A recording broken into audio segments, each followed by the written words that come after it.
20 before 9. Say it loud. Say it clear. How's your stocks doing?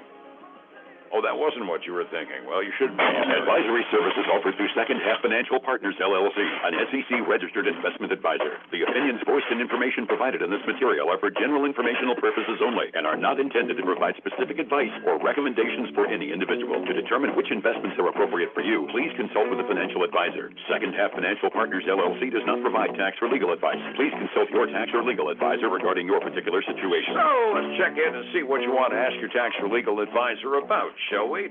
Check into your markets and find out what's happening to your money with the assistance of Phillip Statler from Statler Financial Services, who is on the telephone this morning. Phillip, good morning. How are you? Hey, good morning, Dave. Doing well. It is, it's officially fall. Doesn't feel like it here, but it is, and the markets continue to climb up the steep mountain.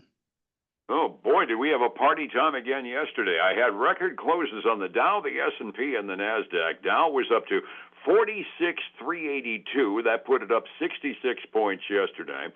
Standard & Poor's, another new record. We're so close to 6,700, you can taste it.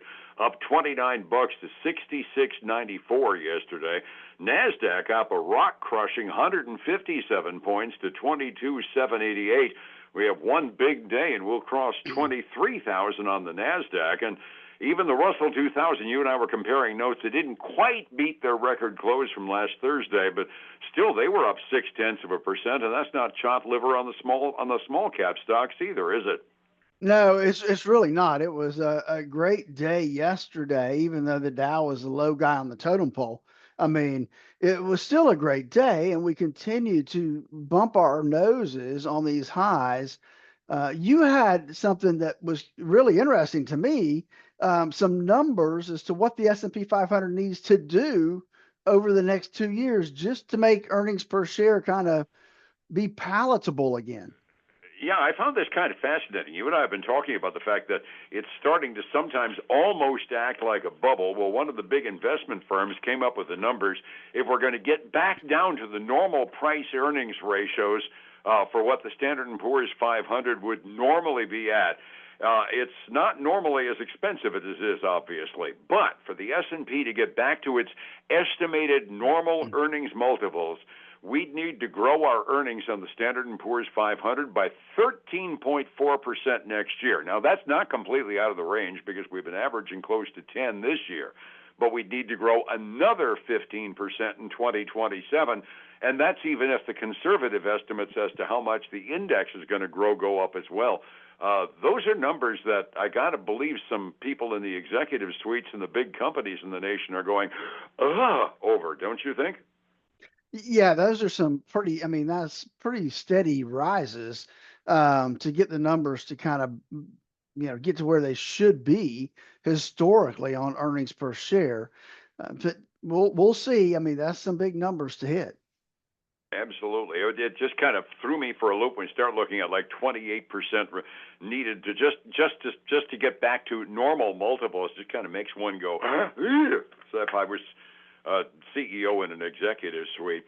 It's kind of funny. We had a relatively slow news week till we start getting to the big stuff on Thursday and Friday, but we're talking gossip because now that the Fed governors can talk and take the free food, they're all hitting the rubber chicken circuit. Yesterday we had Stephen Moran, the new addition to the board, outlining his argument for the Fed lowering rates another full 2 percentage points. So we're going to carry the debate into the public sector today. And now Jay Powell is going to be taking the microphone during the noon hour today, talking about why probably Stephen Moran is full of hooey, I would imagine. Wouldn't you guess that would be the basic term? Probably so. And we got Michelle Bowman. She speaks here in another 15 minutes or so. Be That's interesting right. to She's see on the her agenda take. too, isn't she? Yeah, she is. So, several speeches today. It'll be interesting to see how they line up with Powell's speech. You got Bowman, and then you also have Bostic. Yeah, now Bowman was one of the ones that was along with Moran as far as going for heavier rate cuts. She was one of those two written dissents we had a couple of months ago over whether or not we should be reducing rates more rapidly. So, the votes today are going to be about probably 2-1 at the very least in favor of more accelerated rate cuts. And I'm kind of wondering how the market is going to respond to the argument being taken to the public portfolio. Yeah, that'll be it'll depend on what the argument is and how fast they think they want. I mean, for Miranda to say 2%, what time frame? If that's between now and the first quarter of next year, that's a pretty accelerated decline in interest rates. Yeah, that's where I start getting into the notion of what are we communicating when we do that size rate cut. That's why I was opposed to the half point in this last meeting, because it sends a telegraph to the markets that we're in deep doo-doo. Well, we drop points by another, let's say, full point between now and the end of the year. Yeah, my credit card balances will be happy with it.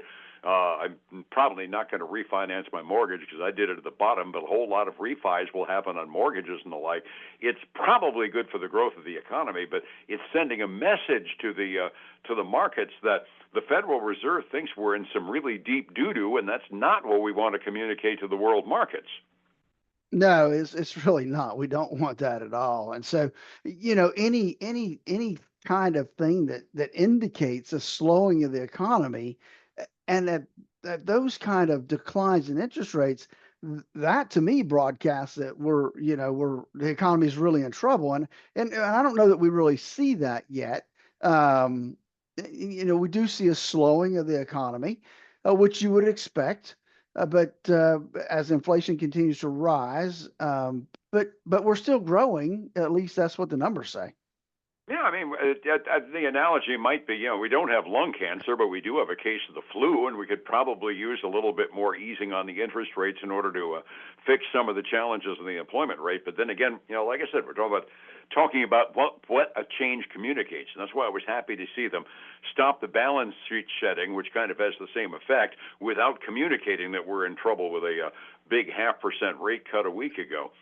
Other stuff on the companies, we're back to talking big tech. Oracle just absolutely went through the roof when they reported their earnings, then turned around and said, "Oh yeah, by the way, we're part of that sale of TikTok." So they had another big day yesterday, as what I've always kind of taken as being almost one of the dinosaurs in the high tech industry, suddenly now is getting cutting edge again.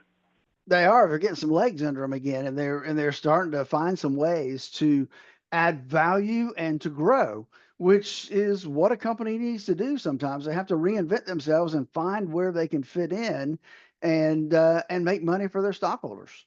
Absolutely. That's one of those real transition stories I find fascinating. Oracle, when they were first big in the market, they specialized in software for mini computers, and almost nobody has a mini computer anymore. It's either the microcomputers like we have on our desktop or the big mainframes that do AI, and Oracle was basically a dead issue for a while. They moved into cloud computing, they moved into software in the cloud, and now they're looking at buying TikTok. I kind of see them as being one of the poster children for a corporate turnaround in high tech. They are. They definitely are. I mean, we've seen the numbers, we've seen what they say, and at least it looks like everybody's on board with what they're talking about. Could make a huge difference for Oracle. Absolutely. Another high tech story that's out there. NVIDIA is not sitting on their hands while Oracle steals all their thunder. They announced yesterday they're going to crank $100 million into OpenAI, building a partnership between two giants in artificial intelligence. And their press release said it will bring 10 gigawatts of computing power to train the next ChatGPT. Eventually, ChatGPT is going to be hard to tell from our kids. Yeah, that's a lot of energy. We might prefer ChatGPT to our kids sometimes. I would imagine this making both rather happy. You got any other tidbits? I've been kind of monopolizing my tidbit list because I found those two items absolutely fascinating. I was kind of bumping through. I didn't see much other than Boeing. Boeing came out and Bloomberg reported that the U.S. ambassador to China said that the U.S. and China are in final stages of a huge, quote, deal for Boeing aircraft. And that's got Boeing trading up about 2.33% this morning. So that was some good news for them. Really, that's about it when it comes to just kind of some tidbits here and there. We do have one earning company, or maybe two, AutoZone, big auto parts store, retail store, Mm-hmm. a pretty big deal. They got stores all over the country. They missed on their Ooh. earnings per share and their revenue this last quarter, even though their same store sales seem to increase a little bit. So they're trading down 3.3%. And let's remember, Dave, that's not a cheap stock. Um, it's right now that being down 3.3 puts it at $3,985 a share. I seem to remember they even had a stock split a while ago to bring the price down, if I remember correctly, didn't they? I think it was one of the other auto stores Okay. I that knew that did that. that category tends to be really high priced. You mentioned Yep. you found another one in there? I did. It's not anything that you and I have heard of, I don't think. Firefly Aerospace. The aerospace company, they just went public about a month ago. And so this is their first report. And they saw a wider loss and lower revenue than was expected for this last quarter. And so they are getting hit pretty hard, down 11% this morning. Ouch. Just one other thing that I heard from the top of the hour news this morning. Watching the cell phone companies might be interesting today. They shut down a great big server farm in New York that would look like it was designed to hack into and shut down the cell service in New York right in advance of the UN General Assembly opening. They did kill it. It's not going to do it because they managed to knock it down, but might be interesting with the cell phone companies knowing that they're targeted for hacking purposes. Resetting the table, we're looking at a green day from yesterday. All of them were either at or right near all-time record closes. 45 minutes before we open, what are we looking at this morning, Philip? Dave, we got some green ink right now, at least. The Dow Jones Industrial 30 up almost 0.2%. Well, I say that the S&P 500 is flat right now. It's just flat, as well as the Nasdaq 100 flat. So the only thing that's got any bump today right now is the Dow up 0.2. The Russell 2000 is up a little over 15/100ths. That's it's green anyway. On the other side of We'll the take coin, it. we got silver up 1% today, still not quite back to its high. It's at $44.65 an ounce right now. Gold's up 1.1% at $3,817 an ounce, getting close to that 4,000 mark. Crude oil up 1.3% this morning to $63.08 a barrel. Well, we were under 63 yesterday morning. I was getting kind of optimistic. Across the ponds, the Asian Rim market kind of had an off night, mostly dragged down by the Chinese mainland markets that were off by just under 0.25% on average. European markets are generally optimistic and happy this morning. The average European index up between 1/3 and 0.5% halfway through their trading day.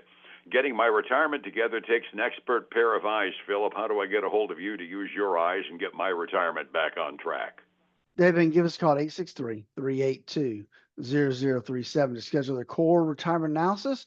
It's 30 minutes on the phone, making sure that you are going in the right direction for that retirement you always dreamed of. And then join us this weekend for the Statler Financial Radio Show, 6 a.m. and noon on Saturday, 10 a.m. Sunday morning on Highlands News Talk, 7:30 a.m. and 95.3 FM. And back here again tomorrow morning about the same time. You have a good day, my friend, and I'll catch you then, all right? All right, man. Take care. Thank you. It's 105.7 Light FM and Statler Financial Services, Phillip Statler.